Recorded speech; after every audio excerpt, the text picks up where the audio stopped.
Alors bien entendu, comme je le fais malheureusement depuis un an, puisque ça va faire maintenant un an, ce n'est pas tout à fait encore un an, mais ça fait un an que nous sommes contraints.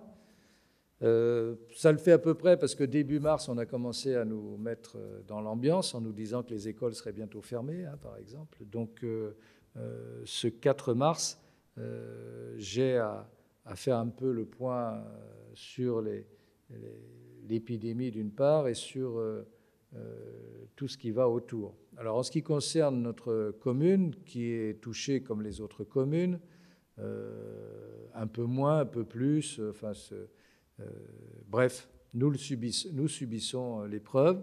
Dans nos services, un certain nombre de nos agents peuvent être concernés.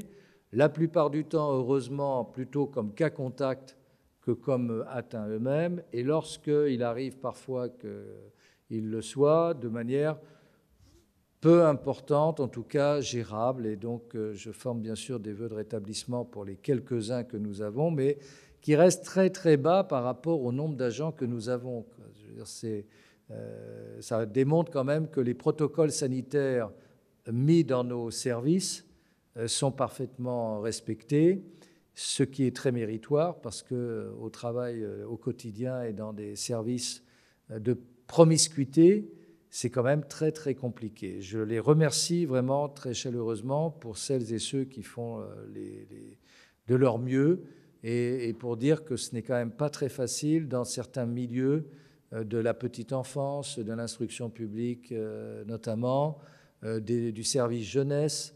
Bon, les sports, ça c'est un peu rétréci, il y a plus grande activité, donc c'est différent, mais enfin, c'est quand même une charge supplémentaire dans le quotidien qui est pesante, parce que, bien entendu, on engage toujours sa responsabilité. Et donc, je veux vraiment les remercier. Pour le reste, sur la commune, vous le savez, le préfet a décidé de nous confiner 2 week-ends, peut-être plus. Le dernier week-end, les choses se sont passées tout à fait convenablement sur la commune. Je me suis d'ailleurs même étonné d'un respect plus important encore, puisque le parc des sports avait été ouvert le matin, le skatepark aussi, et puis finalement, personne ne s'est présenté. Donc nous l'avons fermé pour l'après-midi. On n'avait aucune raison de mobiliser des gardiens pour rien à ce titre. Et donc ce week-end, il restera fermé tant qu'à faire, puisque spontanément, la population a pris ses dispositions. On ne va pas créer des conditions de risques supplémentaires. On avait mis des protocoles en place, de jauge, de contrôle. Bon, s'il n'y a personne, c'est encore mieux. Nous maintenons le bord de mer piéton pour une raison simple, c'est qu'il faut déjà y arriver. Donc ça limitera forcément le nombre, puisque c'est 1 heure, 5 km. Donc on n'aura pas l'affluence périphérique. Ça ne pourra être que les gens du secteur qui pourront en profiter. Le Antibes fait de même également pour laisser les gens un peu libres dans la disponibilité qui est la leur. Donc aucune comparaison, comme certains veulent le faire, comme toujours, hein, mais comparaison n'est jamais raison, par rapport à des interdictions qui se font dans des grandes villes. Nous, si le bord de mer piéton chez nous, il est en plein désert.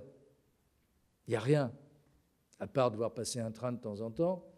Il n'y a rien, on est sur un bord de mer et sur un espace hors agglomération.